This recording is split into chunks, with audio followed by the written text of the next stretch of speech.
Assalamualaikum warahmatullahi wabarakatuh.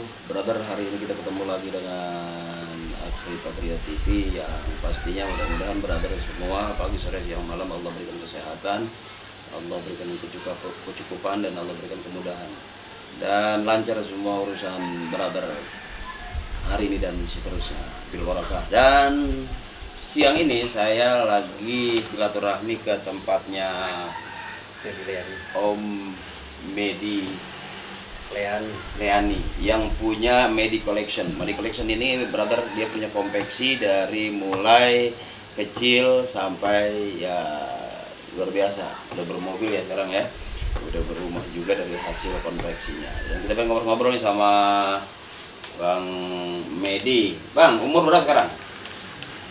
Udah kepala 4 lagi. Kepala 4 ya, tapi menekuni dunia jahit menjahit ini dari umur berapa? Dari tahun berapa ya? Artinya sudah bertahun-tahun lah ya. Sudah bertahun-tahun. Kalau udah lupa tahun biasanya 2000, dari tahun 2002 itu saya udah. Oh, Udah di konveksi, udah di dunia kayak gini. Masa-masa belajar lah ya. oh gitu. Nah, bisa ngawalin hidup itu awalnya jadi kuli dulu. Biasanya kebanyakan orang-orang yang berhasil itu diawali dengan kuli ya. Jadi kuli, sama saya juga waktu menjadi orang terkenal tuh mesti kuli juga dari pengalaman hidup pahit. Nah ini dulu pernah jadi kuli nggak? Bahasa kata kuli deh, kalau karyawan terlalu keren lah ya. Sama, saya waktu pada saat awal masuk ke konveksi itu belajar bersihin benang. Oh, ada bahasa nyabutin benang. Iya, nyabutin benang, pasang kancing. Lama-lama saya belajar jahit. Oh. Cuman memang proses di saat itu saya saking kepengen cepet dapet ilmunya, jadi langsunglah turun ke, nggak lama saya belajar jahit, belajar ke potong, motong pola segala macem gitu kan. Alhamdulillah dapet dari situ ilmunya. Oh, nah untuk menjadi seorang penjahit apa dulu sih yang harus dipelajari itu? Apa belajar apa namanya mola tadi kan biasanya bikin pola tuh susah juga tuh, ada bikin kerah, bikin apa gitu ya. Kalau itu jadi kita kalau untuk pengalaman saya pribadi ya. Jadi awalnya saya tadinya belajar, saya ikut ngenekin tukang jahit nih, saking pengen saya bisa. Oh, Pak, ngenekin juga ya? Ngenekin dulu. Gua pikir angkot doang yang butuh kenek, ternyata ngenekin dulu. Setelah saya udah hampir bisa lah, baru saya megang mesin jahitnya tuh. Nah, dari sebelum ke mesin itu berapa tahun? Pada saat itu sih saya nggak lama, paling hitungan bulan lah. Bulan ya. Hitungan bulan.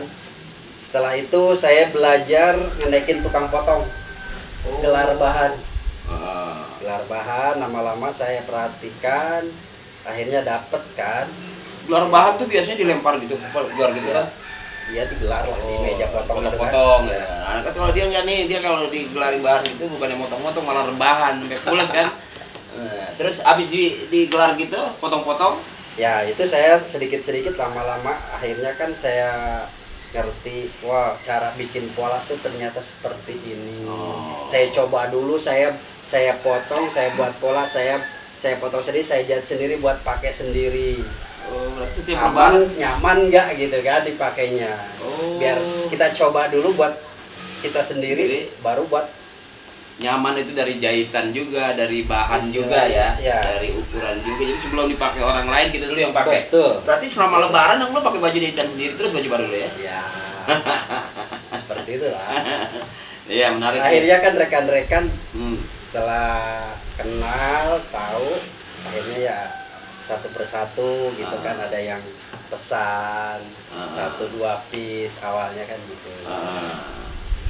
Sampai sekarang nih, bertahan sampai sekarang. Jadi yang menarik itu kan di saat orang corona usaha serba maaf ya, banyak orang-orang yang tanda kutip ya, yang usaha besar tuh jatuh, bangkrut atau omsetnya menurun gitu.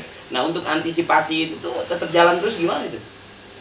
Ya alhamdulillah sih, untuk saat ini yang saya jaga itu sebenarnya pertama itu kan apa sih, customer lah. Saya yang paling utamakan itu jaga customer. Pertama kualitas. Kalau kita udah kualitasnya cocok dengan customer itu, mau dimanapun, mau sampai kapanpun dia nggak akan lepas. Kalau udah merasa nyaman, penjualan dia lancar, gitu kan? Itu. Kalau customer tuh dari mana aja? Ini sejauh yang ente rasain sampai sekarang itu, termasuk yang gue pegang ini, kok bisa satpam ada di sini? Maksudnya apa nih, Met? Banyak banget ini. Ya alhamdulillah, memang bukan 1-2 customer yang istilahnya datang berkunjung ke poskop saya ya. Cuman memang sampai mohon maaf nih, sampai sekarang aja boleh dikatakan saya order tuh over. Dengan kondisi saat ini ya. Untuk security ada masuk 1.800 tel. Terus customer lainnya atau bahan juga sudah masuk lagi. Ini security ini pesanan. Pantas banyak begini nih, satpam. Seluruh Indonesia nih. Seluruh Indonesia. Menarik, brother. Ternyata walaupun kecil tempatnya, tapi gaungnya luas ya. Seluruh Indonesia. Jawa Barat, Jawa Timur. Sorry, gue potong. Baju satpam sekarang itu kan hampir nyaris kayak ini ya, kayak polisi. Coba. Semuanya. Contohnya. Contoh baju satpam nih, baju polisi nih. Nah itu ya. Mohon maaf nih teman saya kalau diajakin ngomong rada gugup. Maksudnya karena dia banyak makan karet gelang dulu. Jadi agak gimana gitu. Seluruh Indonesia sekarang seragam security itu udah sama dengan seragam pakaian polisi. Makanya di mana-mana seluruh Indonesia sekarang lagi proses diganti seragamnya. Iya. Bahkan insya Allah untuk nextnya saya ada turun lagi PO untuk security. Insya Allah. Dan bukan hanya passion ya, atau bahasa apa namanya, collectionnya ente itu bukan hanya pakaian rumahan, bukan ya, tapi sampai ke petugas security juga bisa. Nah sampai yang menarik kan lihat tuh ada yang kayak apa sih, baju bayi apa bukan apa bantal ya? Bantal, ada perlak bayi. Ada gini ya. Ini nih. Ya, ini untuk apa namanya ini? Ini bed cover. Bed cover bayi. Bed cover bayi. Ini ada customer khusus beliau itu untuk peralatan bayi. Kayak gendongannya, bed covernya, terus bantalnya, gitu kan. Terus ada spraynya juga. Ya alhamdulillah, ini kita udah netep nih kerjasama tuh. Jadi hal kayak gini bukan cuman orang pesen 1-2 ya, tapi memang dia juga punya kios lah gitu ya. Ya. Punya. Sorry nih, gue mau nanya-nanya begini bukan so tahu, emang belum tahu ya. Ini kayak gini nih, ini angkutan ini buat kepala bayi gitu ya. Itu buat topinya kan. Iya. Buat topinya. Mas Fajar nih palanya juga muat nih kalau jadi bayi. Agak aneh aja, terlalu terang gitu. Lucu ya. Tidak tuh terlalu terang. Terus di samping itu Anda lihat juga ada kayak, termasuk Anda lihat tadi ada bungkus penutup galon apa gitu. Ya, ada. Ada lagi nih Bang Haji. Orang yang nggak bisa diem juga ya, kreatif itu jalan ya. Ini ada tutup buat galon. Galon ditutup. Ada juga yang buat apa sih? Variasi yang buat TV tuh, satu paket tuh. Termasuk terus ada juga apa sih, tapak mejanya ada. Ada juga tuh yang penutup kitchen set tuh juga ada tuh ya, yang kayak dihordengin gitu ya. Lihat tuh ada orang yang pakai gitu tuh, dia pesen juga. Terus selain itu kayak tadi tuh, itu ada bahan-bahan apa tuh, yang jadi apa nantinya tuh? Itu yang sebelah tuh. Ini. Iya. Ini rencananya saya buat celana boxer. Celana boxer tinju bukan? Bukan, boxer. Celana pendek. Nah ini nih yang sudah jadi nih. Kebetulan ada customer juga. Ini celana boxer namanya. Kalau gue masih kecil gue ingetnya ini kolor. Iya. Gue nggak ngerti tuh mana kolor juga ya. Kalau color kan warna, ya kan color, ya kan gitu. Color itu warna. Tapi kalau kolor apa tuh? Kolor. Apa artinya kolor tuh apa ya? Celana pendek. Oh, gue pikir celana yang dipakai buat molor gitu. Iya, betul. Kalau buat ini Pak, buat galonku ada 5. Itu balon. Bisa itu, Pak. Itu dari karet itu bahannya. Kalau galon gua ada 5. Oh, ini kolor gini bahan-bahan yang gini ya. Jadi brother di sini pakaian dalam ada, pakaian luar ada, luar dalam juga ada. Nah, yang pakaian dalam dipakai keluar, ya ada pakaian dalam dipakainya di luar. Itu yang saya tahu Batman. Ya, terus siapa lagi ya? Robin, Batman gitu kan ya. Pakaian dalam tapi pakainya di luar. Tapi yang ini bisa keluar, bisa ke dalam.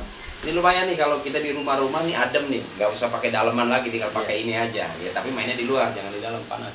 Itu. Ini bahannya katun nih Bang Haji. Oh, katun. Adem dipakai lah. Pakai kantong juga dia ya? Ada kantong. Ada kantong. Jadi kita keluar malam pakai ini juga enak nih buat jadi makan malam di luar, nyari pecel lele ya, si goreng pakai ini karena bisa ngantongin duit kalau punya duit. Ya betul.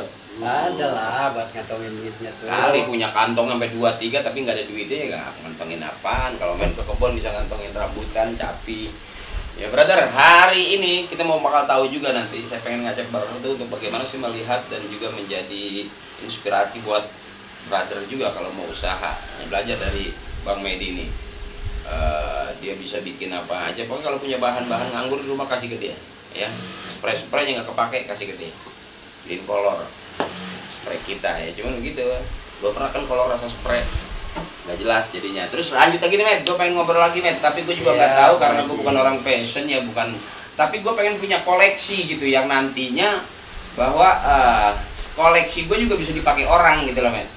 Siap. Nah kan kalau kayak gue ini kan kadang perlu kain sarung, perlu baju koko, perlu dalaman baju koko itu biasanya oblong, ada kolor sebelum kain sarung untuk kain celana pangsi. Itu bisa juga Met ya? Bisa. Oh. Semua busana tergantung permintaan kita bisa buat. Oh begitu. Semuanya kita bisa buat. Nah kan kita ngomong cowok sama cowok nih. Seandainya ada cewek yang punya ide gitu untuk bikin pakaian cewek juga, itu bisa? Bisa. Oh, mau jenisnya daster, semuanya kebaya, bisa. Bisa. Wah, berarti udah di otak semua ya? Cukup dia kirim gambar juga cukup. Oh, jadi kalau punya gambar pengen kayak gini nih, ya. Umpamanya dia main ke Australia, ke Singapura, ini pakaian mahal nih, ya kan? Atau kemana Timur Tengah lah gitu. Terus dia foto nih, set gitu. Pengen kayak gini, bisa tuh ya? Bisa. Insya Allah bisa. Memang kebanyakan untuk saat ini udah bermain online itu sistemnya kayak gitu. Jarang nggak kayak dulu kan harus ada sampel asli baru kita bisa buat. Kalau sekarang kan udah zamannya udah hebat lah ya. Iya. Udah main online, cukup kirim gambar baru kita cetak dulu sampelnya. Iya, setelah foto itu aja nyepret udah. Setelah itu baru kita produksi. Oh, jadi nggak harus bawa-bawa kayak zaman dulu gitu ya. Zaman dulu gua pengen gini nih, bawanya kayak gini gitu. Ya. Sekarang nggak ya. Tapi bahan-bahan yang lu dapet ini bahan-bahan yang memang dikirim atau memang si konsumen si customer yang butuh gitu. Dia bawa itu sendiri. Tergantung customernya. Ada juga yang sistem FOB. Kalau FOB itu berarti kan bahan dari kita. Ada juga yang bahan dari dia, kita cuman jasa jahit sampai dari mulai potong sampai packing gitu ya. Oh iya. Tergantung customernya. Menarik sebetulnya sih kalau gua lihat nih orang kayak lo ini kreatif gitu. Cepet lama kaya. Banyak kan orang ngomong doang, teori doang yang jago. Tapi pada saat pelaksanaan dia kerja banyak orang yang komplain lah. Oh katanya jahitannya bagus, ternyata enggak. Ada yang keriting lah jahitan gitu kan. Ada yang kemudian masang kancingnya masuk tapi nggak ngepas gitu. Betul. Jadi nggak sesuai. Nah seandainya orang pesen gini nih Met nih, terus kemudian nggak jadi nih Met, nggak sesuai apa yang diharapkan, itu dibongkar apa dipulangin atau tetap dibayar tuh Met? Pernah nggak gitu? Orang pesen tapi ternyata nggak sesuai gitu, maunya ini kancingnya jangan gini nih, itu dibongkar lagi atau dihancur atau bikin baru, rugi nggak? Itu sih kalau untuk saya pribadi itu belum pernah sih sampai kayak gitulah ya. Jadi makanya pada saat mau produksi itu kita buatkan sampel dulu. Nah itu sampel untuk menentukan produksinya. Setelah ACC sampel baru kita buat produksi. Oh, untuk menjaga hal seperti itu. Iya berarti saya paham. Jadi harus benar-benar ada persetujuan ya. Betul. Dengan konsep yang dia tawarin kayak gini. Ya. Itu dibahas dulu dong ya. Bahas dulu lah. Artinya sampai benar-benar dari Ya. bahannya, benang jahitannya, Betul. gitu ya. Sampai istilah kata apa ya? Gue nggak paham juga sih. Dulu gue pas zaman sekolah belajar bikin pola doang tuh, bikin kerah. Jadi inget banget tuh gunting kerah, bikin kerah paling Ya, dulu ya, zaman ya. sekolah gitu. Tapi alhamdulillah sih bisa bikin kerah doang tapi nggak ada bajunya, kerah aja gitu. Cuma buat di leher aja. Nggak jelas kan gitu. Nah kalau sekarang kita udah datang ke sini nih brother, udah banyak tahu juga. Saya mau ngajak teman-teman brother untuk lihat bagaimana sih dia punya mesin. Oke Matt, gue mau tanya sekarang, dari berapa mesin pertama punya konveksi? Sebenarnya awalnya itu saya itu cuman megang perusahaan orang. Awalnya. Jadi awalnya ente kuli, bahasanya kuliah aja deh, Ya, kita kuli. mendingan daripada Ya. karyawan dulu kan. Ya. Tapi tetap aja kan Kuli. yang kita pikirin hasilnya kan. Ya, Kuli nih kuli. di tempat perusahaan orang. Perusahaan orang. Kenal nggak orang itu? Kenal. Kenal. Nah di situ berapa lama tuh? Sampai saat ini hubungan saya baik dengan beliau. Dan dia juga masih jalan usahanya. Masih jalan. Oh, berapa tahun di situ? Kurang lebih saya 2 tahun. 2 tahun. 2 tahun. Setelah itu saya ambil keponakannya, saya arahin pelan-pelan. Saya ya untuk pengganti saya lah di perusahaan itu ya kan, biar perusahaan itu tetap istilahnya berjalan dengan baik. Zaman itu perusahaan itu berapa karyawan waktu itu? Kurang lebih ada 6 sampai 70 orang. 6-70 orang. Itu dari perusahaan benar-benar lagi kolek. Oh. Awal saya pegang. Oh. Alhamdulillah pelan-pelan berhasil lah ya. Gitu. Makanya saya setelah itu ya saya nggak mungkin lah bertahun-tahun saya jadi kulit terus. gitu. Saya mencoba untuk berdiri sendiri dengan mesin, istilahnya nggak 1 atau 2 gitu kan awalnya. Ya pelan-pelan. Ya ada juga, saya itu modalnya cuman modal kepercayaan saja. Awal tuh ya. Awalnya. Karena kemampuan belum ada. Tidak punya modal. Tuh. Baru keinginan aja lah. Keinginan. Kita. Harapan besar. Cuma ya makanya kawan-kawan semuanya tidak ada modal tapi kita semangat, ada keinginan, insya Allah dengan pelan-pelan insya Allah terwujud juga akhirnya, alhamdulillah. Siapa yang bersungguh-sungguh pasti jadi, gitu kan. Iya benar. Kalau ada bahasa anak pondok itu manjada wajada. Iya kan? Iya kan itu ya? Bapak dulu waktu sempat lama di menjada. manjada wajada bukan menjanda. Kamu tuh kadang-kadang dia, saya emang dulu pernah pesantren juga. Nah, tapi itu juga pernah dengar kabar punya pesantren. Dulu pernah. Dulu saya selesai sekolah SD. Itu saya saking pengennya nih Bang Haji. Mohon maaf cerita sedikit lah ya. Saya dulu saking pengen itu saya yang minta ke orang tua untuk pesantren, ke pesantren. Ya, untuk istilahnya kita ikut ngaji lah ya. Ikut ngaji, tinggal di Kobong. Bahasanya kan kalau dulu Kobong ya. Kobong, Balai Rombeng ya. gitu ya. Itu dengan istilahnya hidup seadanya lah. Karena emang Seadanya, kalau seadanya banyak men. Ya, seadanya berarti. seadanya. Sampai saya kalau misalkan udah kehabisan bekal, saya pulang. Setelah itu saya mau berangkat lagi ke pesantren. Ya alhamdulillah dari istilahnya saudara-saudara, dari istilahnya saudara-saudara dari gua, dari bibi. Alhamdulillah seorang segelas tuh. Oh, gelas kayak nyomplong gitu lah ya. Perasaan dulu nyomplong bahasanya tuh kalau di. Dapat 3 liter, saya berangkat lagi. Boro-boro duit Pak, boro-boro zaman dulu. Ya, yang penting buat makan aja lah. Makan yang dipikirin, kita bisa bertahan aja lah, bisa makan. Iya, ada beras lah, kalau lauk pauknya enggak ya. Pauk ya paling saya ya istilah kata cuman garam dikasih bawang. Iya, persis itu. Jadi garam dikasih bawang, masukin ke botol, cukup itu sebulan. Kita kan enaknya itu karena makan berjamaah pada saat itu.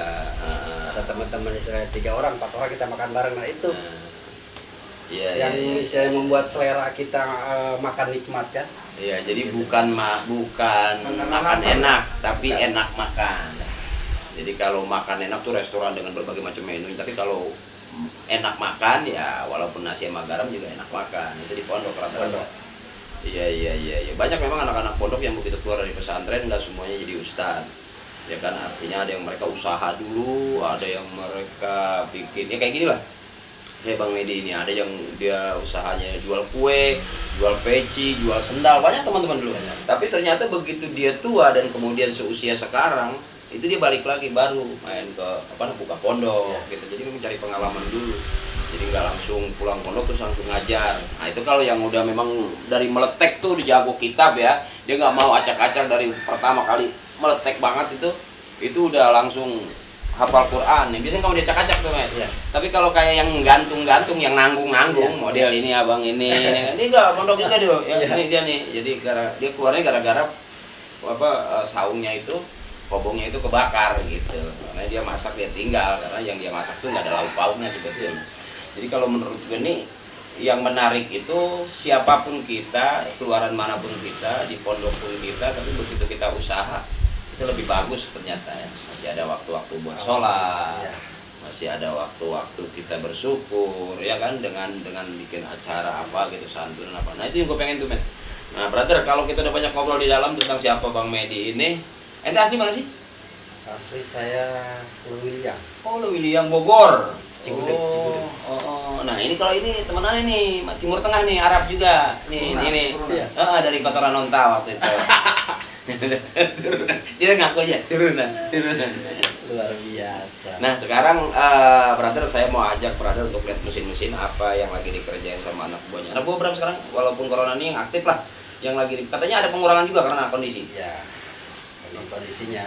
Karena kan ada yang kurang fit, ya kan? Ya kita mendingan biar istirahat dulu lah, gitu. Karena kan memang untuk kondisi saat ini ya kayak beginilah. Jadi kurang ini, makanya kalau sekira-kira ada yang istilahnya karyawan yang kurang sedikit ini sehat, jadi istirahatkan dulu lah. Ya bagus lah, bagus. Kita biar bagaimanapun brother harus tetap mengakui ada protokol kesehatan. Ya masker jangan lupa, di tangan, kamu cuci kaki kalau mau tidur, terus kemudian kita jauhkan atau hindarkan kita dari kerumunan. Jadi kalau ada kebakaran, api lagi gede, kamu minggir. Takutnya gitu api gede, yang lain minggir, kamu malah masuk ke api. Itu yang biasanya gitu. Iya, jarang gitu kan orang melihat kebakaran tapi keluarnya gosong. Itu yang kita khawatirkan. Sate kali. Iya. Nah, Matt, sekarang setelah gua ngobrol-ngobrol banyak nih, brother juga pengen tahu kita ke ke ruang produksi. Ruang produksi. Boleh. Oke, jadi sederhana tapi gaungnya luar biasa. Ketimbang besar tapi nggak punya gaung apa-apa. Gue inget zaman dulu seorang artis di Indonesia itu sekupnya kecil, tapi ternyata gaungnya besar. Seorang penyanyi di Indonesia dia bisa keliling luar negeri, artinya dengan berbekal penyanyi. Nah, gue lihat kemarin ini sekupnya kecil, ruangannya sederhana, tapi kita mau bicara kolor ada, dalaman ada, luaran ada, sampai tutup galon juga ada, sampai bayi juga ada. Nah kalau kayak teman saya ini kan karena memang dia waktu lahir emang nggak dibedong, nggak dibungkus, dibiarin kita jadi kardus kan, makanya palanya juga beda, penyoknya ada yang ke kanan ada yang ke kiri. Nah kalau mungkin dikasih kayak gini nih ya Mas siapa namanya, ada ini lupa saya. Ada yang ada topinya tuh. Iya ada topinya, ini kan bagus kan ya. Kalau dia nggak ada dulu, cuman kain panjang diikat, ya udah didiemin aja. Makanya agak-agak gede gini karena terlalu banyak nangis. Tapi hidup tuh. Ya itu karena target ibunya nggak perlu ganteng, nggak perlu cakep, yang penting hidupnya. Alhamdulillah. Rezekinya tapi. Waduh. Mobilnya 2 ada. Mobilnya 2. Cuman setiap bulan tukang tagihnya 4. Leasing.